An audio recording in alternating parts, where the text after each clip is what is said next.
लेकुराचे हित लेकुराचे हित वाहे माऊलीचे चित्त ऐसे कळवळ्याचे जाती करी लाभा बिन प्रीती पोटी भार वाहे त्याचे सर्वस्व ही साये ऐसी कळवळ्याची जाती करी लाभा बिन प्रीती तुका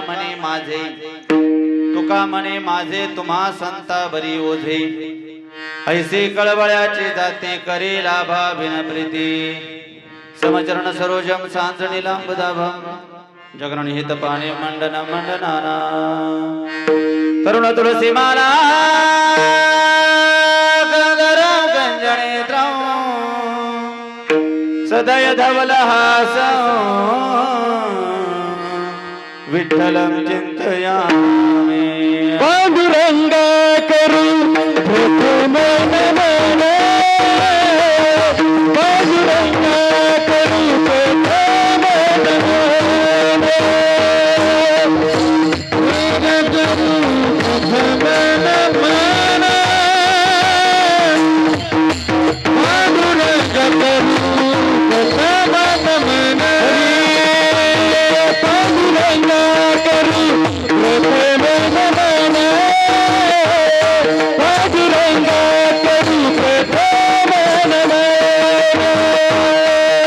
प्रथम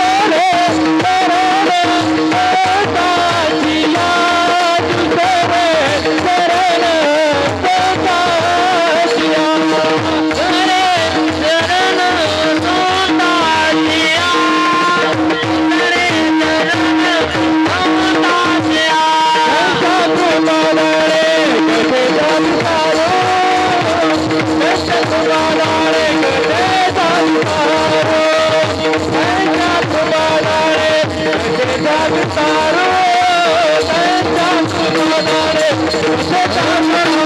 करू प्रथम नमन दुसरे चरण सोताचिया दुसरे चरण सोताचिया दुसरे चरण सोताचिया दुसरे चरण सोताचिया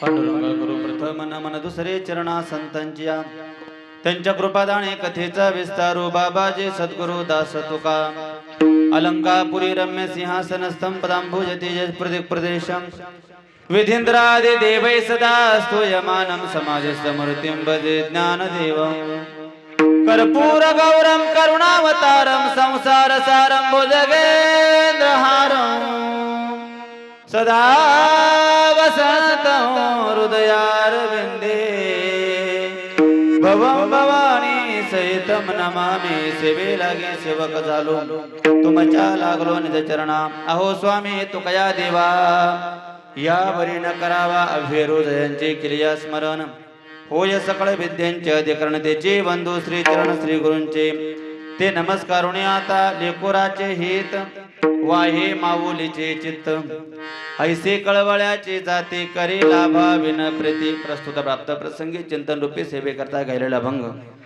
संत श्रेष्ठ श्रीमंत देहून अवश्य माझ्या श्री तुकोबंद अतिशय महत्वाचा अतिशय गोड सर्वांच्या पाठातला परिचयातला अभंग असून या अभंगामध्ये श्री तुकोबराय आपल्या हिताचं ओझ संतांवर घालत असताना संत महात्म्यांना त्यांच्या मातृत्वाची जाणीव करून देतात विठ्ठल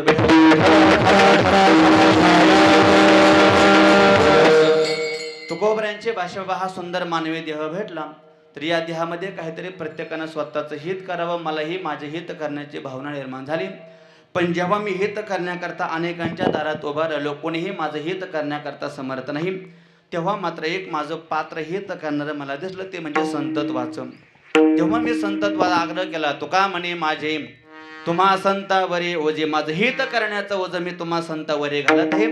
तेव्हा संत महात्मे किंबहुना प्रश्न करतो, महाराज आम्ही तुमचं हित का करावं असं तुम्हाला आमच्यामध्ये काय दिसलं?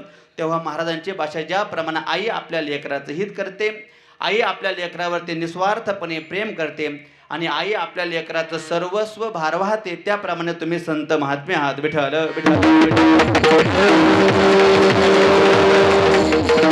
आजच हे नैमित्तिक कीर्तन रूपी सेवा ज्या निमित्तानं आपण सर्वजण एकत्र आलात, त्या निमित्त आपण सर्वांना ज्ञात आहे, ज्यांचं आपल्यामधून 1 वर्षापूर्वी जाणं झालं, ज्या मातेला 1 वर्षापासून वैकुंठवासी म्हणावं लागते, असे वैकुंठवासी एक आदर्श माता, एक गोड माता, एक सात्विक माता, एक पारमार्थिक माता, जिनं आपण संपूर्ण परिवार परमार्थाकडे मार्गक्रमस्थ केला.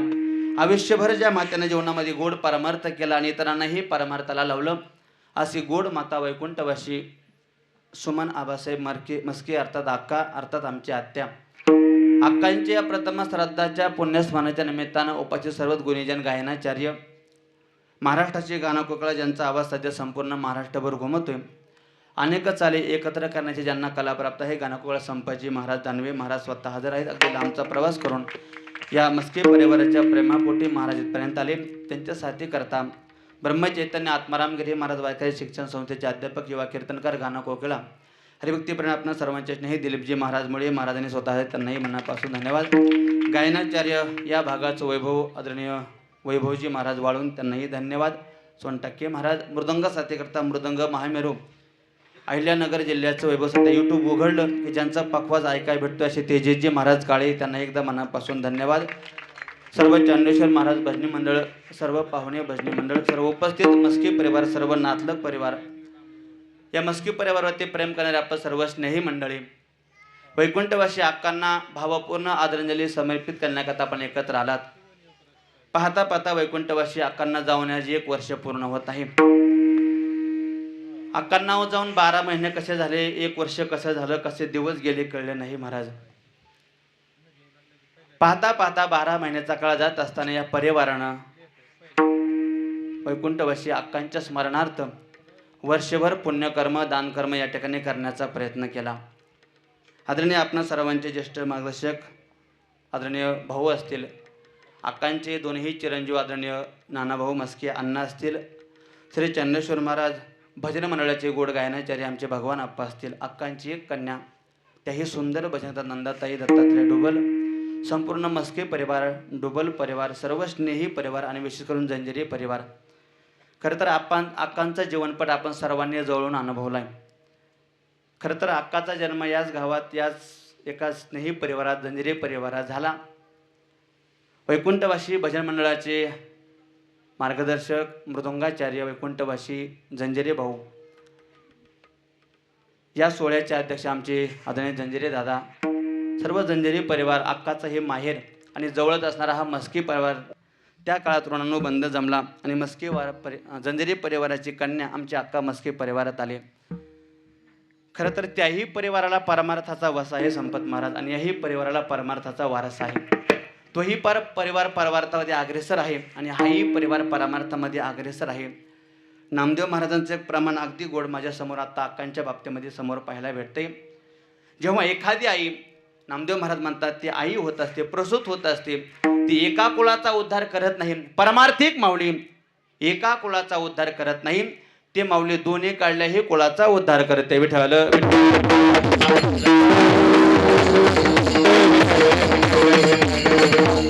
प्रसवलिता कुळाचा उद्धार, प्रसवलिता कुळाचा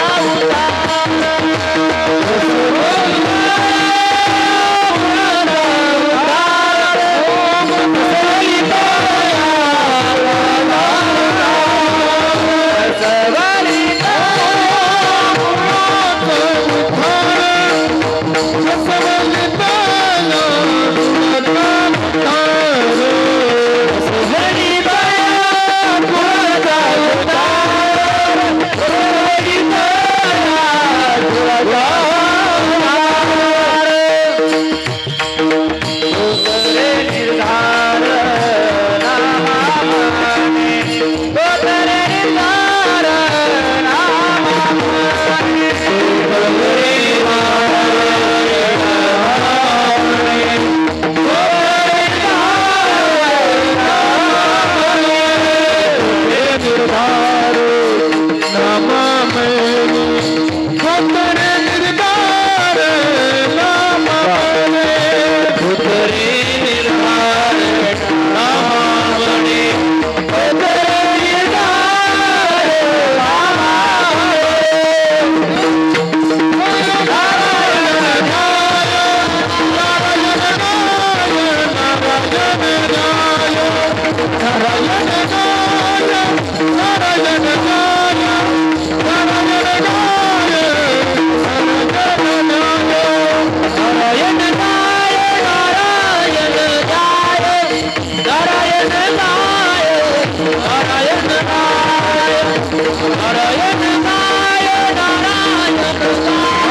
तया कुळाचा उद्धार तो तरे निर्धार नामा म्हणे नामदेव यांची भाषा आहे ती माई वडिलांकडले 21 कुळाचा आणि आपल्या परिवाराच्या 21 कुळांचा अशा 42 कुळांचा उद्धार करते. अशी एक पवित्र माताजीनं आपलं सर्वस्वी जीवन परमार्थ करता वाहिलं. खरं तर अक्कांचं जीवन अतिशय गोड जीवन गेलं महाराज. कसं जीवन गोड गेलं? खरं तर अक्का ही नात्याने आमच्या आत्या, आमच्या वडिलांची गुरुबहिणी. अक्कांचं जीवन मी जवळून अनुभवलं. माणसावरती प्रेम किती करावं, आपल्या माणसांना कसं जवळ करावं हे गुण अक्कांकडे फार होते. अक्का दादा असा 3 बहिणींचा त्यांचा परिवार. खरं तर दैववशामध्ये दादांच्या आमच्या 2ही भगिनी गेल्या. एक रंजाताई आणि आमच्या अक्का, 2 बहिणी आणि दादा तिसरे बंधू. खरं तर भगवंताने एक बहीण दिवाळी करता ठेवली होती, तीही 1 वर्षापूर्वी गेली महाराज. हा 3 भावंडांचा परिवार, एवढ्या जवळ माहेर, एवढ्या जवळ सासर, पण कधीही त्या नात्यामध्ये अक्कांना दुराव येऊ दिलं नाही महाराज. एवढी जाणती आमची अक्का होती. इथून जर कधी गावात अक्का निघाली तरी जाईपर्यंत अक्काला गावात दुपार व्हायची, येईपर्यंत संध्याकाळ व्हायची. एवढी माणसं अक्कानं आपल्या प्रेमानं जोडली घालमे महाराज. त्या घरी जायला तिथं माणसाचं 5 मिनिटं वेळ द्यायचा, प्रेमानं बोलायचं, सुखदुःख विचारून घ्यायचं आणि मगच पुढं जायचा. हा अक्कांचा गोड स्वभाव होता. आज त्याची पावती महाराज या पर्व काळामध्ये हे श्राद्ध संपन्न होत आहे तोपर्यंत या परिवारानं अक्कांची सेवा केली. 2ही मुलं आमचे अण्णा असतील, आदरणीय आप्पा असतील, आमच्या नंदा वहिनी असतील, तोपर्यंत खूप सेवा केली महाराज. एवढी सेवा केली. खरं तर सगळी प्रमाणं माझ्या पुढं समोर आहेत. ज्ञानोबऱ्यांची भाषा आहे, आपले आईबाप, आपले माता पिता, आपले पितर आहेत तोपर्यंत सेवा करावी. का सेवा करावी? हे 3ही भावंड, 2ही सुना, अगदी नाती, नातसुना, नातवंड, एवढा जाणता परिवार आहे. ज्ञानोबऱ्यांच्या उक्तीप्रमाणे या सगळ्यांनी अक्कांची सेवा केली. माऊली म्हणतात, सकळ तीर्थाची धुरे जे का माता पितरे तया सेवेसी किर शरीरे लोन किरे. तोपर्यंत आपल्या आई वडिलांची, आपल्या माता पित्याची, आपल्या पितरांची सेवा करा. का? त्या सगळ्या तीर्थामध्ये मुख्य तीर्थ आपले आईबाप आहेत महाराज. तोपर्यंत सेवा करा गड्या. एकदा गेल्यावर तुम्ही कितीही प्रयत्न केला, कितीही डामडौल केला आणि कितीही रडला, मग मात्र हातात काहीच नसतं. तोपर्यंत सेवा करा. का सेवा करा? या जुन्या माणसांनी फार कष्टानं, फार प्रयत्नानं आपल्याकरता संसार उभा केलाय. काही नव्हतं महाराज. आता हा बंगला दिसतोय, आता ही मोठी शेती दिसते, आता या परिवाराचा नावलौकिक दिसतोय. पण जेव्हा अक्का संसाराला लागल्या तेव्हा अक्कांचा जेवट मला वाटतं आप्पा तुम्ही जवळून अनुभवलंय महाराज. एक कष्टाची मर्यादा असते, पण या जुन्या माणसांनी मर्यादेच्या पलीकडे कष्ट केलं. आता लाखो रुपये पगार असताना एका मुलाचा संसार करणं, उभा करणं अवघड आहे. त्या काळात कुठलीही साधनं नसताना 3 मुलांचा यशस्वी संसार या माणसांनी कष्टावरती उभा केला गड्या. अगदी प्रामाणिकपणे कष्ट केले, अगदी प्रामाणिकपणे शेती केली आणि त्या काळ्या आईची सेवा करत करत अक्कांनी, भाऊंनी हा परिवार उभा केला. त्याचा परिपाक आज हा परिवार एका चांगल्या स्थितीमध्ये आहे. गावातलं सामाजिक धार्मिक कुठलीही कार्य असलं की या परिवाराचा हातखंड आहे. त्याचं कारण जे आई बापानं संस्कार दिले, जो माता पित्यानं मार्ग दाखवला, ती पावती, ते मार्गदर्शन, ते विचार घेऊन हा आज परिवार चालत आहे महाराज. म्हणजे या जीवन जगत असताना माणसाचं जीवन कसं असावं? संत महात्म्यांनी जगाला सांगितलं, बाबा आपलं जीवन असं असावं, देहानं निघून जावं आपण. एक दिवस प्रत्येकाला जायचंय, एक दिवस प्रत्येकाला मृत्यू लोकाचा निरोप घ्यायचा आहे. त्याचं कारण आहे, ज्याचा जन्म झाला एक दिवस प्रत्येकाचा मृत्यू ठरलाय. उपजेते नाशे नाशिले ते पुनरुपे दिसे, हे घटिका यंत्र जैसे परिभ्रमिका जातस्य ध्रुव मृत्यू ध्रुवम जन्म मृतस्य च तस्मात् परिहार्यर्थे नत्वम सोचतो मराशे. तुकोबऱ्यांना प्रश्न केला, महाराज का हो तुम्ही म्हणता प्रत्येकाला मरण आहे, नेमकं का मरण आहे? महाराज म्हणतात, जे आपण देहाचा संग केलाय ना, ते शरीर आहे ना, ते शरीरच नाशिवंत आहे. त्यामुळे हा देह जाणार हे निश्चित आहे.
देह जाणार सकळ आयुष्य खातो काळ सावधान प्रत्येकाला एक दिवस जायचे पण संत म्हणतात असं जीवन जगा असं जीवन जगा गड्या ज्या दिवशी आपला जन्म झालता ज्या दिवशी आपला जन्म झालता त्या दिवशी देह होता पण या देहाला नाव नव्हतं जाताना देह जाणार आहे पण असं जगावं उत्तमची उरे किरती मागे कबीर महाराजांची भाषा आहे का कबीरा जब हम पैदा हुए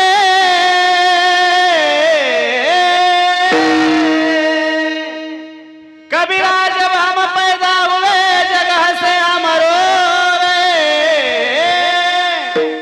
ऐसी करनी कर चलो हम हसे जगरो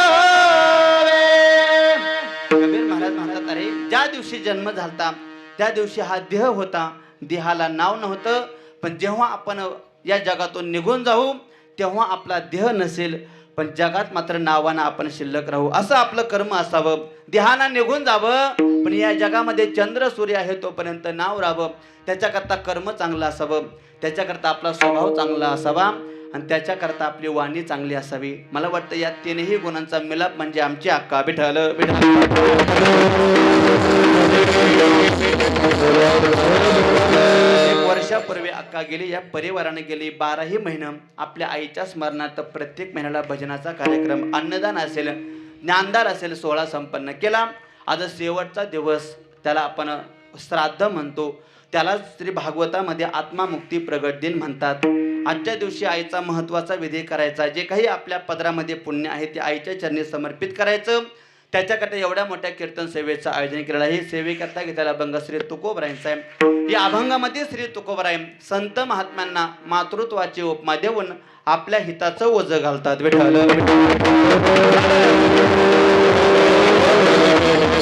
श्री तुकोबर म्हणतात माझं तुम्हा संतावरी ओझं आहे माझं काहीतरी हित करा तुकोबरांना प्रश्न केला महाराज हित करा तुम्ही अनेक ठिकाणी म्हणता का हो नेमकं मानवी देहामध्ये आल्यावर हित करा येतं का इतर देहामध्ये सुद्धा हित करता येतं महाराज म्हणले खरं सांगू एक मनुष्य देह सोडला तर इतरांना हिताचं ज्ञानच नाही त्याचं कारण पशुकाय पाप पुण्य जाणते उत्तम मध्यम भोग भोगेते एक मनुष्य जीवन सोडलं तर इतरांना आपलं हित करता येत नाही आपलं चांगलं करता येत नाही त्याचं कारण आहे इतर देहामध्ये चांगलं काय आणि वाईट काय हे कळत नाही ते ज्ञान फक्त भगवान परमात्म्याने या मनुष्य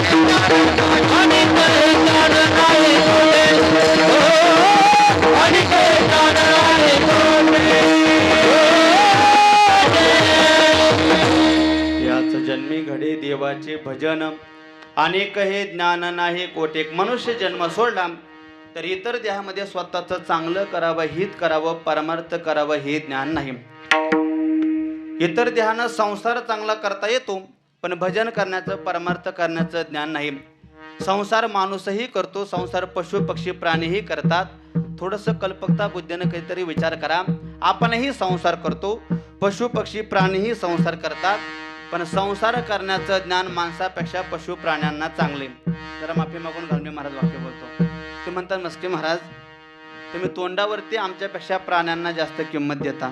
एवढा माणसाचा कमी दर्जा आहे का? नक्की विचार करा. मनुष्य नावाचा प्राणीही संसार करतो आणि इतर प्राणी पशु पक्षीही आबा संसार करतात, पण आपल्यापेक्षा नक्की त्यांना ज्ञान जास्त आहे. कसं? माणूसही घर बांधतो. नवले महाराज अलीकडे घर फार मोठी झाली, चांगली घर आणि घरं बांधली पाहिजे. संसार आपला श्रीमंत असावा. पण वाक्य ऐका, जेवढा संसार श्रीमंत कराल तेवढा स्वतःच्या हिताकरता परमार्थही श्रीमंत करा, तेव्हा मनुष्य जन्माचं सार्थक आहे. अलीकडल्या माणसांनी संसार फार श्रीमंत केला, पण परमार्थाकडे फार प्रत्येकाचं दुर्लक्ष आहे. मग संसाराकरता घर आवश्यक आहे. नाथ बाबांची भाषा आहे, गृह पाहिजे आवश्यक एका भोगार्थ स्त्रीच्या. नाथ महाराज म्हणले घर आवश्यक आहे. माणसं चांगली घरं बांधतात. प्लॅन करण्याकरता लोकांचा लाखो रुपयाचा खर्च आहे. घराचा प्लॅन काढण्याकरता लाखो रुपयाचा खर्च आहे महाराज त्या इंजिनियरला. आता प्रत्येकाची क्वालिटी, प्रत्येकाची स्टेप वेगळी. मग फक्त प्लॅन करता लाखो रुपये खर्च आहे. लोक प्लॅन काढून प्लॅननी घरं बांधतात. कितीही प्लॅननी घरं बांधा, पण जो प्लॅन आजपर्यंत पक्ष्यांनी, सुगरण नावाच्या पक्ष्यांना घरटा करता काढला, मला वाटतं जगात आणखी एकही इंजिनियरला तसा प्लॅन करता आला नाही.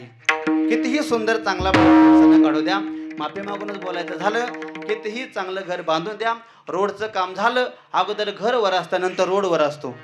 हा तर आपला प्लॅन आहे, ही तर आपली दूरदृष्टी आहे महाराज. मग कितीही चांगला प्लॅन काढा, कितीही चांगलं घर बांधा, पण संसाराच्या बाबतीमध्ये माणसाची पशु पक्षासोबत तुलना होत नाही. आपल्यापेक्षा संसार त्यांचा नक्कीच चांगला आहे.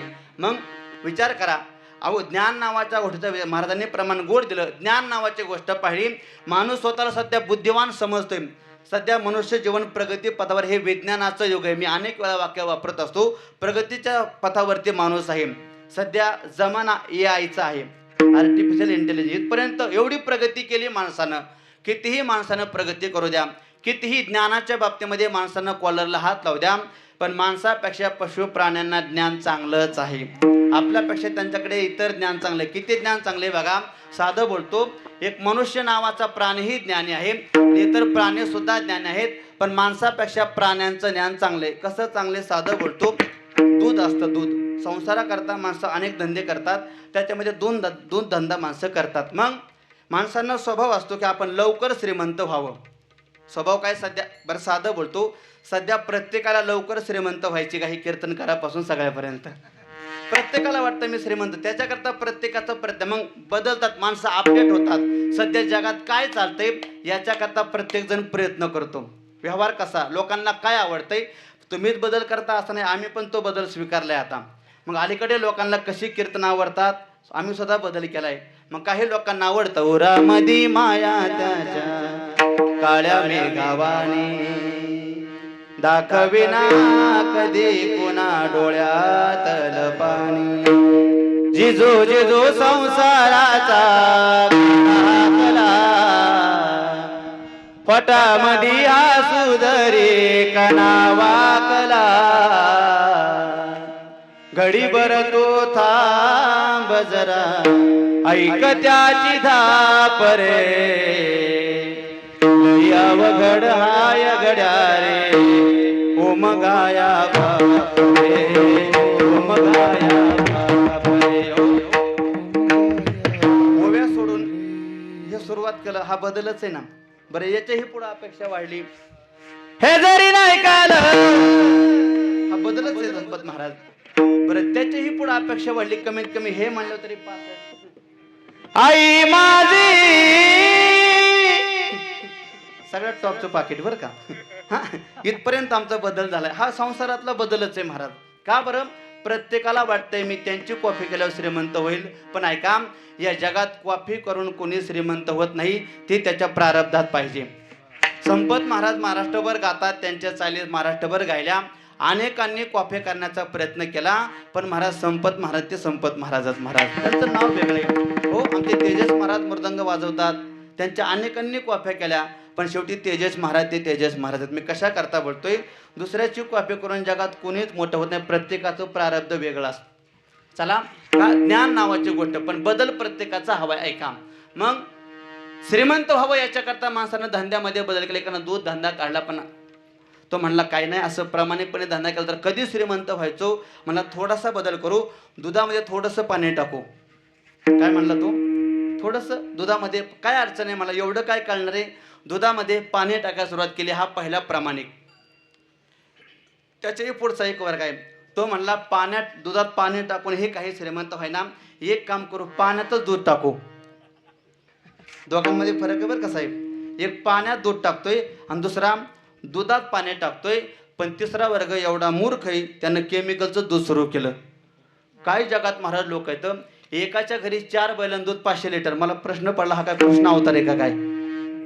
बैलाचं दूध 500 लिटर कुठं असतं का मुळे महाराज?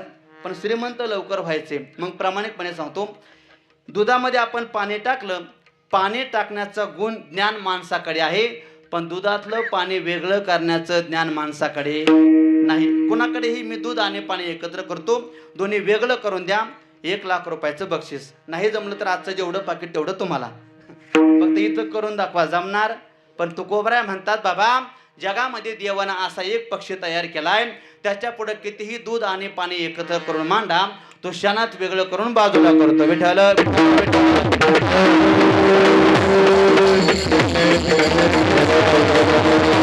निवडी वेगळ्या क्षीरारी पाणी राजा हे दोन्ही वेगळाले राजा हे दोन्ही वेगळाले राजा हे दोन्ही वेगळाले निवडी क्षीरारी पाणी राजा हे दोन्ही वेगळाले राजा हे दोन्ही वेगळाले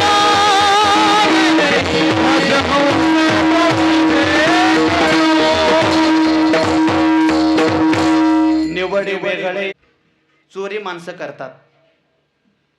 चोरी कोण करतं? चोरीचे प्रकार वेगळे वेगळे. काही प्रोफेशनल चोऱ्या आणि काही भंगार चोऱ्या, बरोबर. मग माणसं चोरी करतात. जर चोरी पकडली झाली, आपण साधं पोलिसांना फोन करतो. श्रीगोंद्याला फोन केला, साहेब चोरी झाली घरी.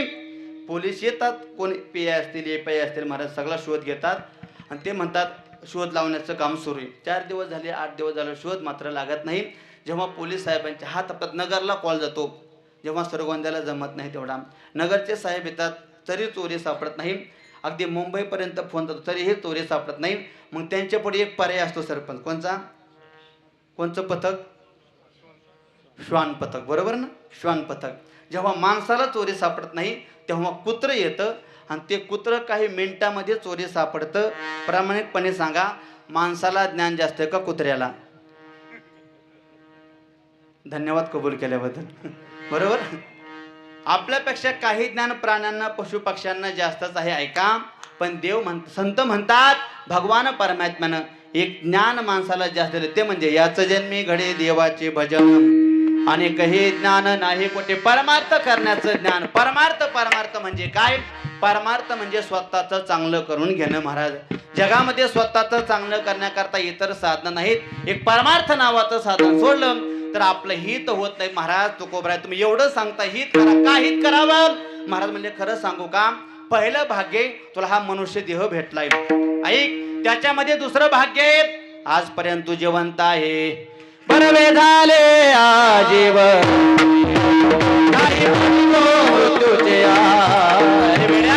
बरं झालं आजपर्यंत तू जिवंत आहे. बरं झालं, देवाची कृपा आहे महाराज. आजपर्यंत आपण जिवंत आहेत. ऐका माय बाप, मरण्याकरता फक्त निमित्त लागतं. मरण्या फक्त निमित्त रे. आपण फार भाग्यवान आहेत की आपण आजपर्यंत जिवंत आहोत महाराज. मोठी मोठी माणसं, बरं असे मरणाचं नवल आहे, त्याच्या ठिकाणी कोणता वशिला चालत नाही. एकदा त्याचं बोलावणं आलं की वशिला चालत नाही, ओळख चालत नाही महाराज. तुमची सत्ता संपत्ती ऐश्वर्य चालत. आता फार लांब जायची गरज नाही, ही प्रमाण फार जवळ आली आमच्या कीर्तनकारांच्या. मग ठरलेलं प्रमाणे आमचं आले काल 1-2 महिन्यापासून तुमची मरण सत्ता संपत्ती पाहत नाही, मरण तुमचा मोठेपणा पाहत नाही आणि मरण तुमची प्रॉपर्टी पाहत नाही. हे जर मरणानं, हे जर काळानं पाहिलं असतं तर 8:10 विमानात बसलेले उपमुख्यमंत्री 8:45 वाजता सही सलामत खाली आले असते. का बरं? त्यांची सत्ता मोठी होती, त्यांची संपत्ती मोठी होती, त्यांचं ऐश्वर्य मोठं होतं. पण संत म्हणतात मग तेथे नचले काही, सत्ता संपदा राहील ठाईचे ठाई, पुढे संचित जायला ग्वाही. तुका म्हणे तय माज्ञा आहे गाजबरे मुलावारी का,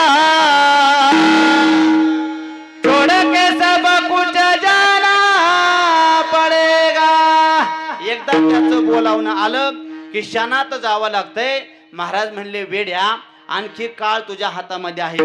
बरं तुला किती बोनस आयुष्य द्यावा. कोरोनामधून तुला वाचवलाय, दुष्काळामधून तुला वाचवलाय. आता तरी उठा जागे वारे आता.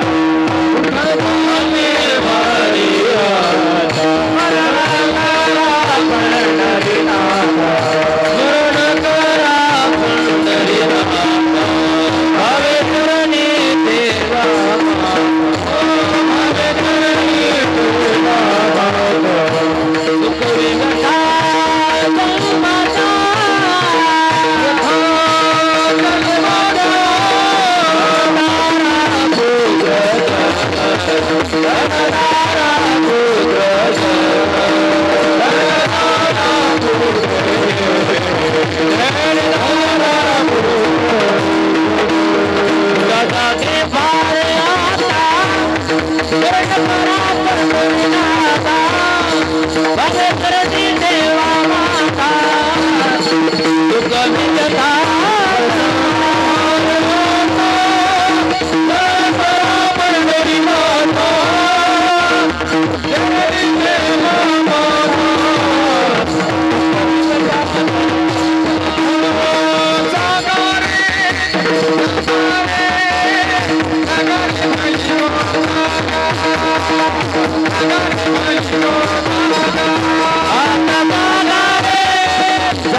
जागा रे भाई जागा रे. महाराज म्हणतात आता तरी जागा. आयुष्य भेटले तुम्हाला. मागे केले पाहू नका, पुढे जामीन आहे तो का. मागे गेलेलं पाहू नका, आयुष्य शिल्लक हातामध्ये आहे. उठा जागे भारी आता. काहीतरी स्वतःच हित करा. महाराज म्हणले मी संतांचं ऐकलं. हित करण्याकरता हित कसं करावं. मनानं तर हित कळत नाही महाराज. एवढी आपली अल्पबुद्धी. हित कळत नाही मग कोण माझं हित करेल, कोण माझं हित करेल. मी अनेकांच्या दारामध्ये गेलो. पहिल्यांदा संसाराच्या दारामध्ये गेलो पण तिथेही मला अनुभूती दुःखाचीच आली. का बरं. जर संसारानं हित केलं असतं महाराज म्हणले तर सगळी प्रमाण संत महात्म्याची कोठी झाली असती की संसार हा सुख दुःखरूप आहे. संसार सुख देतो किंबहुना संसार हित करतो. तिथं अनुभूती दुःखाची आली, तिथंही अनुभूती दुःखाची आली. पहिला मुद्दा संपला. नंतर दारात गेलो मी जीवाच्या.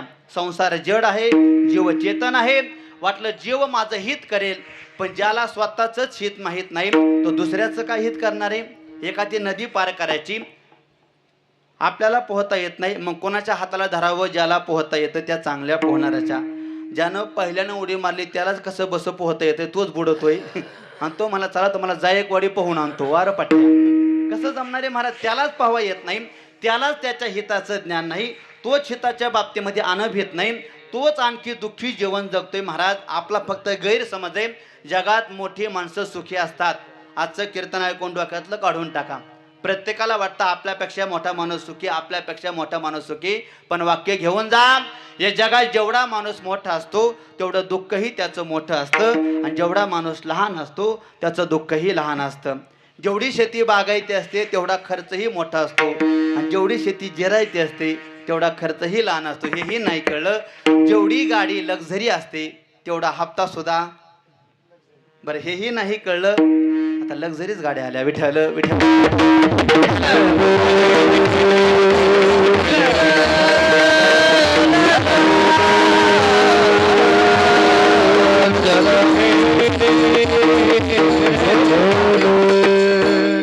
दादा अगदी तुम्ही टायमाला आले बरं का. थोडी आमच्या सुखाची कल्पना आम्ही करतोय. या पर्यावरणावरती प्रेम ज्यांचं आहे आदरणीय आपल्या भागाचं राजकीय एक मोठं व्यक्तिमत्व राजेंद्रदादा नागवडे, ठवाळ साहेब, आमचे नेटके साहेब, शिंदे काका, सर्वांचं स्वागत. विठ्ठल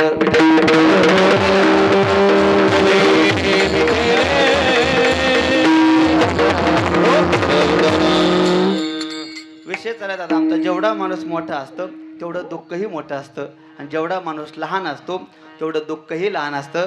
फक्त मोठ्या माणसाला दुःख समाजात दाखवता येत नाही. फरक जयागी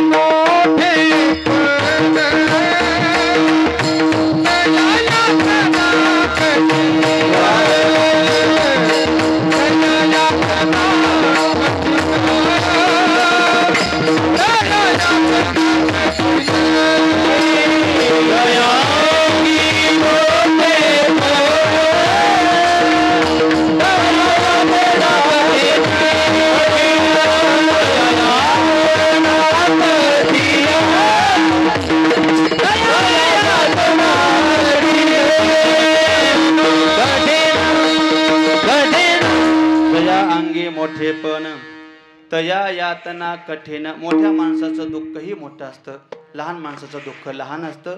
मोठ्या माणसाचं सुखही मोठं असतं, लहान माणसाचं सुखही लहान असतं. हे नाही कळलं. मोठ्या कीर्तनकाराचं पाकिट मोठं असतं. आता बस फार बोलत नाही. का बरं? प्रत्येकाची दुःखाची मर्यादा वेगळी. प्रत्येकाला वाटलं महाराज जीवाच्या दारात गेल्यावर सुख होईल, पण माझ्या कबीर महाराजांची भाषा, अरे कितीही देवाच्या दारात गेला आणि सुख मागण्याचा प्रयत्न केला, तू सुखी होणार नाही का? ऐक. ओ जो देखे सो दुखिया बाबा, सुखिया कोई नहीं रे. महाराज म्हणे या जगात प्रत्येकाच्या पाठीमाग काही ना काही दुःख आहे. देव जरी झाला तरी पाठीमाग दुःख आहे. मग जीवाच्या दारात गेला, हित होत नाही, सुखी करीत नाही. पहिला संसाराच्या दारात गेला, दुसरा जीवाच्या दारात गेला. तो म्हणला अनेक वेळा कीर्तनामध्ये 10व्या मध्ये प्रमाण ऐकले, आपुला तो एक देव करुणी घ्यावा, तेने विन जीवा सुख नव्हे. आपलं देव हित करेल, देव सुखी करेल महाराज, पण देव सगळ्यांना सुखी करत नाही. बघा तुम्ही, भगवान परमात्मा अवतार घेतो एकतर फार मोठ्या करता किंवा फार लहाना करता. याचाच अर्थ भगवान परमात्मा अवतार घेतो फार पुण्यवाना करता किंवा पाप्या करता. कसं? भगवान परमात्मा अवतार घेतो एकतर रावणा करता किंवा शबरी करता. भगवान परमात्मा अवतार घेतो एकतर हिरण्यकशिपू करता किंवा प्रल्हादा करता. मधल्यांचा देव विचार करत एकतर माणसानं खूप मोठं तरी व्हावं किंवा लहान तरी असावं, मधल्या माणसाचा विचार करत. का बरं? ऐका, देव दोघांकरताच अवतार घेतो. हे नाही कळलं. एकतर देव फार पुण्यवाना करता तरी अवतार घेतो किंवा फार पाप्या करता तरी अवतार घेतो. प्रामाणिकपणे सांगा, आपला नंबर कोणत्यात आहे? 5 मिनिटं थांबतो, मग पुढे जातो. स्वतःला प्रश्न करा, मी फार पापी आहे का? हा जर प्रश्न केला तरी तर प्रत्येकाचं उत्तर नाही असणार आहे. नो. का बरं? मी जर पापी असतो तर कीर्तनात येऊन बसलो. साधा प्रश्न आहे ना. मी जर पापी असतो पैठणची वारी केली नसते. मी जर पापी असतो तर दान धर्म केला, म्हणजे पाप्याच्या ज्यात आपला कोणाचाच नंबर नाही. बरं, कोणीही बोटवर करा आणि सांगा, मस्के महाराज मी फार पुण्यवान आहे. महाराजासकट काय ताकद आहे तुमची बोटवर करायची? कारण प्रत्येकाला आपला 7-12 माहीत आहे. म्हणजे आपण फार पुण्यवानही नाही आणि आपण फार पापही नाही. म्हणजे देव आपल्या करता येणार नाही. देव येतो पुण्यवाना करता किंवा पाप्या करता. दोघांच्या यादीत आपला नंबर नाही. आपण मधलेच माणसं येतं, बरोबर का नाही? मग मधल्या करता आपलं चांगलं करायचंय, आपलं हित करायचंय. देव आपलं चांगलंही करत नाही, देव आपलं हितही करत नाही. आणखी एक चिंतन करतो. हित करणारे 3 वर्ग आहेत बघा. एक आहे वेद श्रुती माता आपलं हित करते, देव आपलं हित करतात, आणि तिसरा वर्ग आहे संत महात्मे आपलं हित करतात. तिघांच्या बाबतीमध्ये चिंतन करा. श्रुती माता हित करते पण सगळ्यांचंच हित करत नाही महाराज. त्याला काही घेणं नाही. कसं? प्रवास करताना रस्त्यावरती बोर्ड असतात, इथून श्रीगोंदा 10 किलोमीटर. तो वाचला काय आणि नेटके साहेब नाही वाचला काय, त्याला काही घेणं नाही. तसं श्रुती मातेचं काम आहे. ग्रंथ आहेत, तुम्ही वाचा, स्वतःचा उद्धार करून घ्या, त्यांना काही त्यांचं शुभदुःख नाही. बरं, भगवान परमात्मा हित करतो, पण देव सुद्धा भेदभाव करतो. भक्ता राखे पायापाशी, दुर्जनाशी संवारे. देव सगळ्यांचं हित करत नाही, संत महात्मे हित करतात. हा तिसरा वर्ग आहे. मग तुकोबरांना प्रश्न केला, महाराज संत महात्मे हित करतात, तुम्ही अनेक ठिकाणी संत महात्म्यांकडे प्रार्थना केली, हित करा हित करा, नेमके संत महात्मे तुम्हाला का हित करणारे वाटतात? तेव्हा तुकोबरे हसले, भेड्या संत महात्मेत माझं हित करू का शकतात? महाराज म्हणले, संतांना हिताचं ज्ञानही आहे आणि संतांना हिताचा कळवळाही आहे. त्याचं हित करायचंय, जो हित करणार आहे त्याला त्याचं ज्ञानही असावं आणि त्याला त्याची तळमळही असावी. माफी मागून वाक्य बोलतो, अलीकडे लोकांना ज्ञान नसतं पण मध्ये बोलल्याशिवाय राहत नाहीत. विठ्ठल साधं वाक्य काय असतं, ज्या गोष्टीतलं माणसाला ज्ञान आहे किंवा आपली मराठी भाषा फार गोड आहे, ज्या गोष्टीतली माणसाला अक्कल आहे माणसाने तिथंच बोलावं. इतका मूर्खपणा आहे, त्याच्यातली काही अक्कल नसते तरीही माणसामध्ये तोंड घालतात, ही शोकांतिक आहे. ही संख्या सध्या भरपूर वाढली.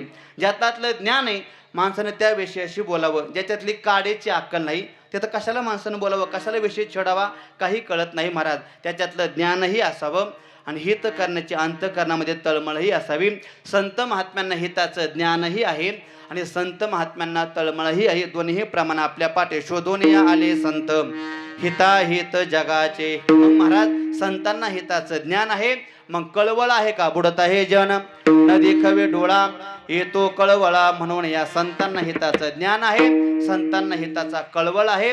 का हो महाराज, नेमका संतांना हिताचा किती कळवळ आहे?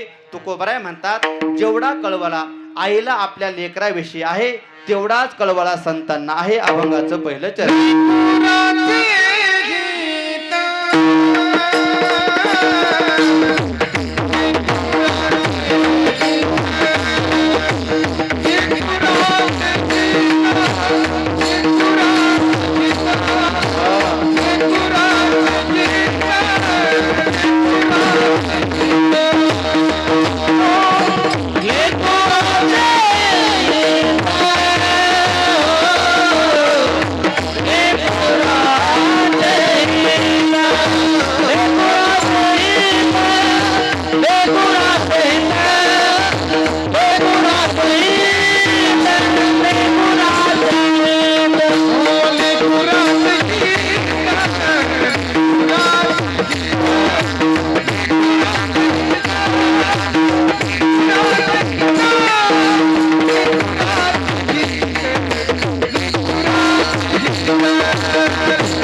हित लेकोराचे हित वाहे माऊलीची चित्त ऐसी कळवळ्याची जाती करी लाभा विन प्रीती विठ्ठल विठ्ठल.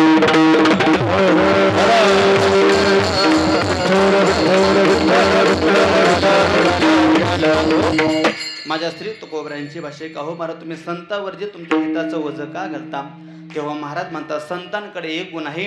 कोणता गुण? जसं आई आपल्या लेकराचं सर्वस्वी हित करण्याकरता आयुष्यभर प्रयत्न करते, तसे संत महात्मे सुद्धा आपल्या हिताकरता आयुष्यभर प्रयत्न करतात. लेकुराचे हित वाहे माऊलीचे चिंत. ते आईचं हित फक्त महाराज लेकराकरता आयुष्यभर तळमळ करत असतं. म्हणून या आईच्या मातृत्वाची सगळ्यांनी दखल घेतली. महाराज कुठेही जा अगोदर मान आईला आहे, अगोदर मान मातृत्वाला आणि नंतर मान पितृत्वाला. वेदामध्ये श्रुती प्रसिद्ध आहे, मातृ देवो भव पितृ देवो. अगोदर मान मातेला आहे आणि नंतर मान पितेला आहे.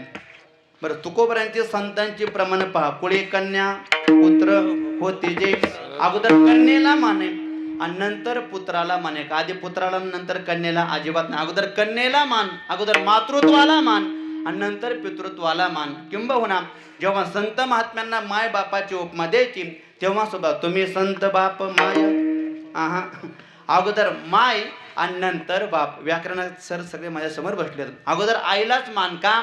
ऐका, निश्चित पित्याचा त्याग जास्त आहे पण कष्ट मात्र मातृत्वाचे जास्त आहेत. बघा तुम्ही, मी कल्पना करून देईल. निश्चित मुलांच्या जीवनाकरता वडिलांचा त्याग समर्पण फार मोठे, याच्यामध्ये शंकाच नाही. पण जेव्हा आईचं नाव अगोदर येतं त्या अर्थी वडिलांपेक्षा काहीतरी मातेचं दादा योगदान जास्त असलं पाहिजे. किती जास्त योगदान आहे का? जेव्हा आपला जन्म होतो जन्मापासून जर आपण आईचं चिंतन केलं, अगोदर आईला मान का? तर शास्त्र असं सांगते. एका मोठ्या विद्वानानं घालमे महाराज हे चिंतन मांडले. तो म्हणतो जेव्हा लेकराचा जन्म होतो तेव्हा 9 महिने 9 दिवस ते लेकरू अगोदर आईच्या गर्भामध्ये असतं. 9 महिने 9 मास कष्टलासी 10व्याने प्रसूत झालो. 9 महिने 9 दिवस आईच्या गर्भामध्ये ते लेकरू राहतं. महाराज ती आई किती त्याग करते, किती कष्ट सहन करते, किती प्रेम करते. महाराज एक वाक्य बोलतो बघा, जग तुमच्यावरती जरूर प्रेम करतं गड्या. जग आबा तुमच्यावरती प्रेम करतं पण तुमचं रूप पाहून. जग तुमच्यावरती प्रेम करतं तुमचं कर्तृत्व पाहून आणि जग तुमच्यावरती प्रेम करतं तुमचं कार्य पाहून. पण तुम्हाला न पाहताही प्रेम करणारी एक जात असते, तिला आई म्हणतात गड्या. जेव्हा ते लेकरू आईच्या गर्भामध्ये असतं तेव्हा त्या आईला माहित नसतं हे काळ आहे का घोर आहे. जेव्हा ते लेकरू आईच्या गर्भामध्ये असतं तेव्हा त्या आईला माहित नसतं हे पुढं चालून आपल्याला गोड बोलणारे का शिव्या घालणारे. जेव्हा ते लेकरू आईच्या गर्भामध्ये असतं तेव्हा माहित नसतं हे सज्जन होणारे का चोर होणारे. महाराज तरी सुद्धा ती आई लेकरा करता आंबट खात नाही, तरी सुद्धा आई त्या लेकरा करता तिखट खात नाही. ती आई लेकरा करता फार गोड खात नाही. मी जर हे खाल्लं तर माझ्या पोटातल्या लेकराला त्रास होईल. महाराज एवढं प्रेम करते, एवढं प्रेम करते, नवल नाही. जेव्हा लेकराला जन्माला घालते, जेव्हा बाळणपणाचा काळ असतो, तो विद्वत्ता म्हणतो अगोदर आईचंच नाव का? प्रत्येक ठिकाणी आईलाच मान का? तो म्हणतो आईचा एवढा त्याग आहे, आईचं एवढं प्रेम आहे. एक बाळ जन्माला घालताना त्यानं असं चिंतन केले एका आईला किती त्रास होतो. वेदशास्त्र सांगते आपल्या शरीरामध्ये एकूण 262 हाड आहेत. 260 हाडाचं चिंतन केलंय. एकूण हाड किती? 260 हाड. महाराज एखादं हाड मोडलं तर माणसाला मरणप्राय यातना होता. चेअरमन साहेब, मरणप्राय यातना. एखादं हाड मोडलं तर मरण, कितीही मोठा पहिलवान असू द्या महाराज, आखाड्यामध्ये साधा गुडघा किंवा हात निघाला तर त्याच्या वेदना सहनशीलतेच्या पलीकडे असतात. साधा एका हाडाच्या वेदना चिंतन करा. अशी 260 हाड एकाच वेळी मोडून पडावीत एवढ्या वेदना एका आईला एक लेकरू जन्माला घालताना शिंदे काका होत असतं. काय त्याग आहे महाराज. 260 हाड एकदाच मोडावीत एवढ्या वेदना त्या आईला होतात महाराज. म्हणून संत म्हणतात लेकराचे हित वाहे माऊलीचे चित्त. एवढी आई लेकरावरती प्रेम करते. नवल आहे का? एवढ्यावरती ती आई थांबत नाही गड्या. किती प्रेम करते. लेकरू जन्माला आल्यापासून काळजी घेत नाही. लेकरू गर्भात वाढायला सुरुवात झाली की ती आई काळजी करते. जन्म झाल्यावरती एवढी काळजी घेते महाराज. ती आई लेकराला आंघोळ घालते. सगळे आपण जाणते आहात. जरा लहानपण आठवा किती महाराज प्रेम करते. जर लेकरू आंघोळी करता घेतलं तर ती आई 4 वेळा त्या बादलीत हात घालते. पाणी गरम आहे का? माझ्या लेकराला पोळेल का? 4 वेळेस हात घालते. गरम असलं तर गार पाणी टाकते आणि गार असलं तर गरम पाणी टाकते. महाराज एवढं प्रेम करते. बरं आंघोळ घालताना किती काळजी घेते महाराज. किती सहज ती आई आंघोळ घालते हो. एवढी नाजूक त्वचा असते. 8-10 दिवसाचं शरीर असतं. एवढी नाजूक त्वचा पण त्या लेकराला कुठेही जखम होऊ देत नाही. माझं लेकरू चांगलं असावं, जर अशा थोला कलर डाऊन माझ्यासारखा तर गोरं व्हावं, साबण चोळते महाराज. आईचं प्रेमच असतं महाराज, गोरं व्हावं गोरं व्हावं.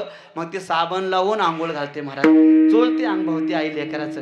किती चोळते, अगदी गोरं होईपर्यंत चोळते. पण त्याला काय माहिती, हे जन्मतानाच काळ जन्माला आलंय, तरी पण ते आई प्रेमानं अंग चोळते महाराज.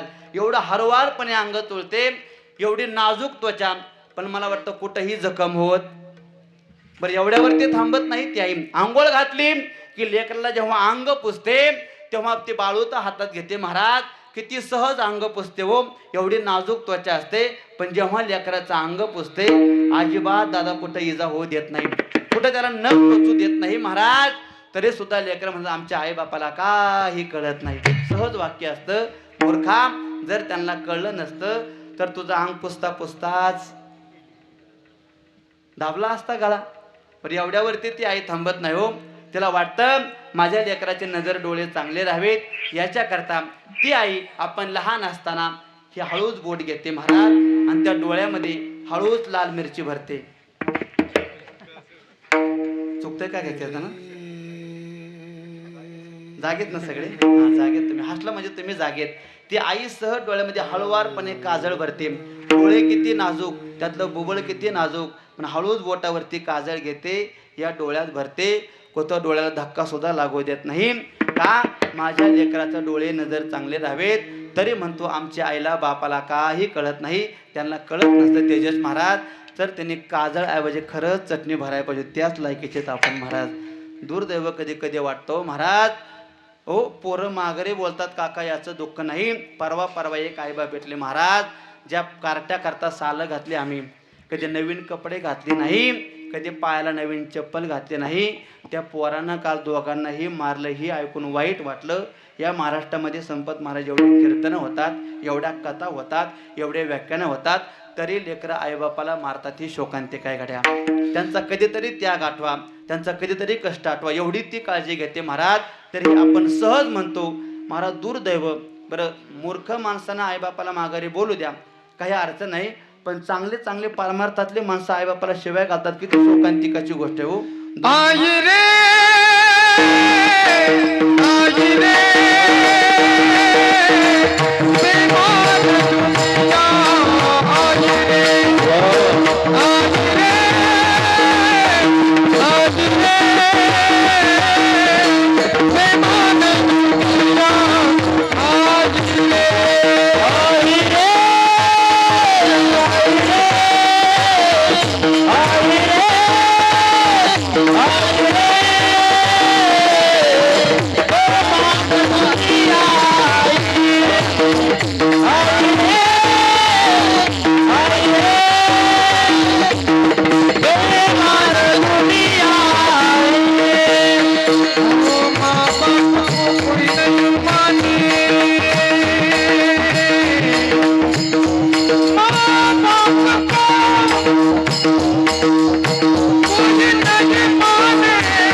आई रे बेईमान दुनिया आई रे महाराज. एवढा त्यांचा त्याग आहे, एवढं आपल्याकरता कष्ट सहन करतात. महाराज म्हणतात एवढं प्रेम आईबाप आपल्याकरता करतात, एवढ्यावरती नवल नाही. नामदेवरायांचे एक अगदीच गोडूप्रमाणे बघा. नामदेव महाराज म्हणतात अरे ते आईबाप कुठेही असू द्या, पण त्यांचं चित्त त्यांचं प्रेम मात्र आपल्या लेकरावरती असतं. महाराज आहे का. नामदेव महाराज म्हणतात एखादी पक्षीन चारा आणण्याकरता, चारा जमवण्याकरता दूर जाते, पण तिचं चित्त मात्र उडाली पक्षीनी गेली अंतराळी, चित्त बाळा जवळ ठेवून महाराज म्हणले उडाली पक्षीनी गेली अंतराळी, चित्त बाळा जवळ ठेवून या. ती आई आयुष्यभर चित्त आपल्या लेकरावरती ठेवते महाराज. अक्का जरी 1 वर्षापूर्वी गेले असल्या तरी अक्काचं प्रेम, अक्काचं मन, अक्काचं चित्त मात्र या तिन्ही लेकरावरती, या परिवारावरती आजही आई सांगेल तुम्हाला. आई जिवंत आहे तोपर्यंत प्रेम करते, नवल नाही गड्या. मेल्यावर सुद्धा प्रेम करणारी आईच असते. साने गुरुजींचं चरित्र पहा. गुरुजी म्हणतात, अरे आमच्या आईनं असताना आमच्यावरती प्रेम केलं, नवल नाही. गेल्यावर सुद्धा आमची आई आमच्यावरती प्रेम करते. महाराज एवढं गोड चरित्र आहे. साने गुरुजी शिक्षणाकरता औंधला गेले त्या ठिकाणी गुरुजी शिक्षणाकरता. तशी परिस्थिती हलाखीची. गेले, परत घरी आले दिवाळी करता, तर आई आजारी पडली. आई म्हणते, श्याम जावं लागेल तुला शाळेत परत शिक्षणाकरता. गुरुजी म्हणतात, आई तू आजारी असताना मी जाणार नाही शाळेत. पण आईनं आग्रह केला, तुझ्या बापाची इच्छा आहे, तुझ्या बापाचं मन आहे, माझा श्याम फार मोठा झाला पाहिजे शिकून. नाविलाज झाला. आई आजारी असताना थोड्याफार शिळ्या टोकड्याच्या भाकरी बांधल्या. महाराज तेव्हाचा काळ. ती शिदोरी बांधून दिली. गुरुजी शाळेमध्ये पोहोचले. संध्याकाळची वेळ आहे. सगळे जेवणाकरता बसले. पण गुरुजींचं मन काही जेवणावं लागना. त्या प्रत्येक भाकरीच्या घासामध्ये आई दिसायची. महाराज थोडीच जाणती लेकरं असतात, ते असतानाही प्रेम करतात आणि गेल्यावरतीही प्रेम करतात. प्रत्येक भाकरीमध्ये आई दिसायची. महाराज कसं बसा अर्ध 2-4 घास खाल्ले. गुरुजी झोपण्याकरता निघून गेले, पण झोपच लागेना. का? रात्री स्वप्नात आई आली आणि आईचं एक वाक्य कानावरती पडलं, अण्णा श्याम तू गेला रे, पण मी फार आजारी आहे, येशील का रे मला श्याम भेटण्याकरता. वाक्य कानावरती पडलं. रात्री 12-1 वाजता आणि गुरुजी उठून बसले. महाराज रडू लागले. रात्रीचे 12-1 वाजले. श्याम का रडतोय पाहण्याकरता इतर मित्र उठले. असं म्हणतात, नामदेव नावाचा एक जवळचा मित्र होता. उठला, काय झालं रे, का रडतो? अरे आता स्वप्नात आई आलते आणि आई म्हणते, श्याम मी फार आजारी आहे, माझा भरवसा नाही, मला भेटण्याकरता येशील का. समजूत काढली. दिवसभर आई आई आई आई करतो. स्वप्नात आले असेल. झोपवलं मित्रानं. परत पहाटे 3-3:30 वाजले आणि परत स्वप्नात आली. श्याम अरे बाळा मी खरंच खूप आजारी आहे, मला भेटायला येशील का. सगळ्या माऊल्यांना माझी विनंती गड्या, जोपर्यंत माहेरात आई आहे तोपर्यंत 2 दिवस जा, आईला भेटा, आपल्या हातानं चांगलं खाऊ घाला गड्या.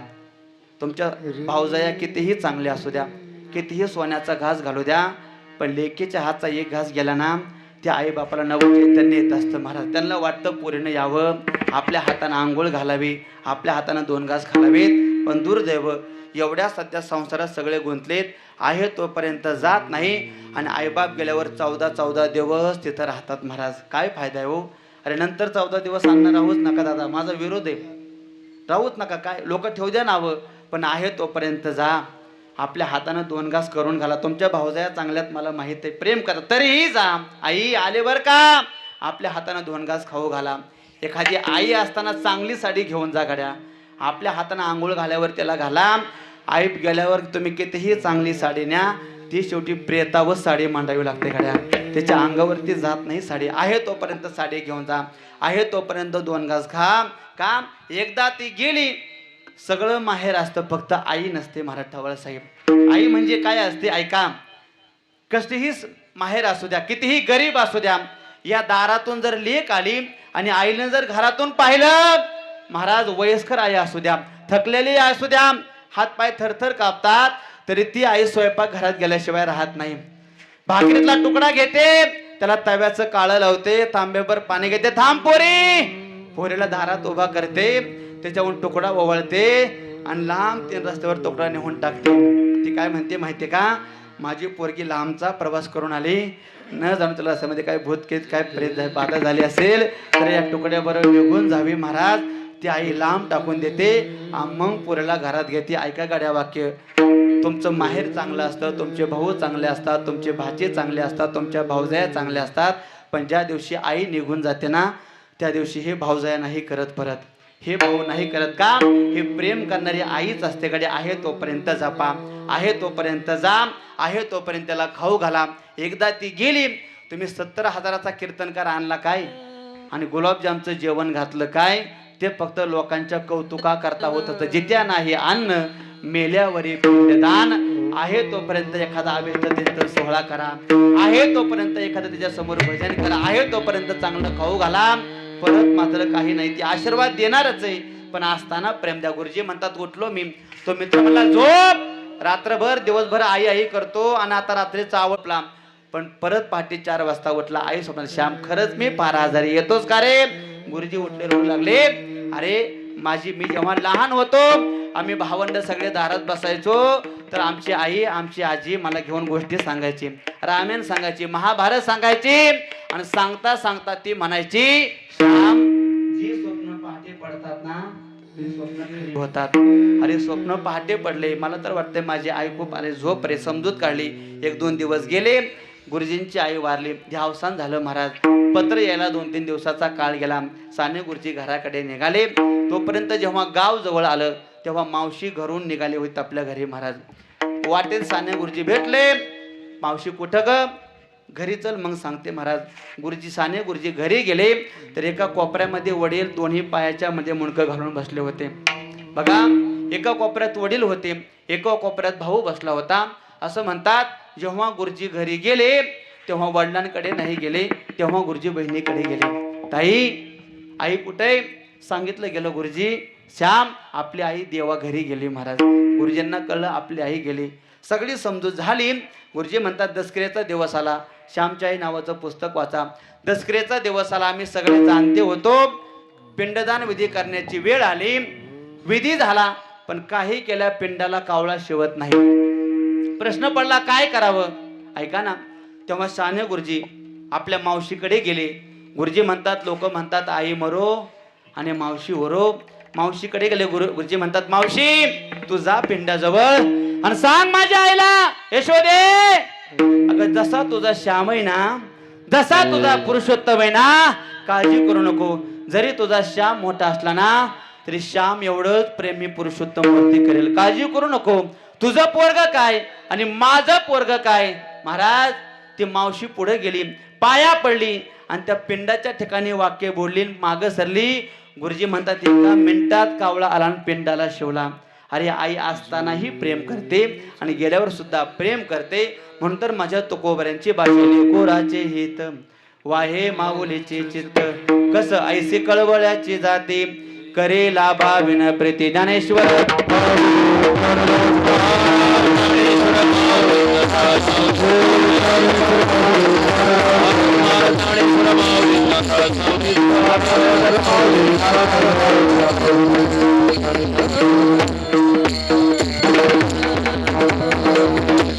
असे एक प्रेम करणारी आई, अशी एक सात्विक आई, अशी एक गोड माता वैकुंठवासी अक्कांना जाऊन आज वर्ष पूर्ण होत आहे. अक्कांच्या पश्चात 2 मुलं, 1 कन्या. आमच्या आदरणीय अण्णा असतील, आदरणीय भगवान आप्पा असतील, आमच्या नंदाबाईंनी असतील.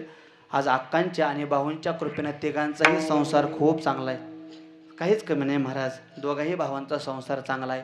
अक्कांच्या भाऊंच्या आशीर्वादानं पुण्याईनं आमच्या नंदाबाईंना सासर सुद्धा फार चांगलं भेटलं महाराज. अगदी दादा सांगेल मी तुम्हाला, आमच्या वहिनींच्या अक्कांची यही वैकुंठशी डोबल दादा जवळ आपल्या ठाकरे खंडेश्वरी महाराज. एवढा अधिकार संपन्न हे घराणं भेटलं. जेव्हा शेवटच्या घटका मरण कसं असावं, शेवटचा सप्ताह भांडारा डोंगरावरती केला आणि आमच्या नंदा वहिनींचे सासरे, आमच्या भाऊंचे वडील डोबल दादा जेव्हा परत निघाले, माझ्या तुकोबऱ्यांना डोंगरावरती मिठी मारली. बघा काय महात्म्याचं जीवन असतं. मिठी मारली आणि सांगितलं, महाराज हा माझा शेवटचा सप्ताह, आता परत नाही तुमच्याकडे येणं होत महाराज. मिठी मारली, निघाले परत आणि आले आणि काही काळातच त्यांनी देह ठेवला महाराज. अशी माणसं भेटण्यास सुद्धा फार पुण्य लागतं, फार भाग्य लागतं. ते भाग्य या परिवाराला भेटलं. अतिशय सात्विक परिवार, अतिशय गोड परिवार, आजपर्यंत परमार्थाची वसा आणि वारसा जपणारा परिवार. पण अतिशय सोन्याचे दिवस आले. आज संसार चांगला उभा राहिलाय. आज नाती नातवंड नातसुना नातू सगळा परिवार चांगला आहे. चांगल्या नोकऱ्या लागल्या. आता कुठे चांगले दिवस पाहायची वेळ आली तर अक्कानं मात्र या जगाचा निरोप घेतला. खरं तर 5-10 वर्षाचं आयुष्य देवानं द्यायला पाहिजे होतं महाराज. हा सगळा सोहळा पाहण्याकरता, हे सगळं कौतुक पाहण्याकरता महाराज. जगात सगळं आहे आपल्याकडे, पण फक्त अक्का नाही, ही या परिवाराला खंत आहे महाराज. का बरं? आई ती आईच असते आणि बाप तो बापच असतो. शास्त्र सांगतंय, जीवनामध्ये तुम्ही कितीही श्रीमंत असा गड्या, कितीही तुमच्याकडे सत्ता संपत्ती असू द्या, स्वामी तिन्ही जगाचा, आई बिना भिकारी, स्वामी तिन्ही जगाचा. एकदा आई गेली की जीवन भिकारी असतं. अशी एक आदर्श माता 1 वर्षापूर्वी अक्का गेली. असताना सगळ्यावरती प्रेम केलं, असताना सर्वांना एकत्र जपलं महाराज. बहीण गेल्यावर बहिणीच्या मुलावरती किती प्रेम करावं हे आमच्या अक्काकडून शिकावं. बापाचं घर जवळ असताना मर्यादा कशी पाळावी हे आमच्या अक्काकडून शिकावं.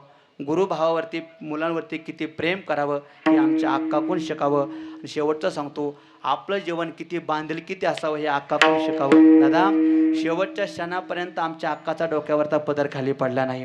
जरी अक्का आजारी होती तरीसुद्धा अक्का त्या सात्विकतेने जीवन जगल्या. अशी आमची अक्का जाताना मात्र आपला अहेवपणाचं कुंकू शेवटपणे घेऊन गेल्या. अशी एक आदर्श माता अक्का 1 वर्षापूर्वी गेल्या.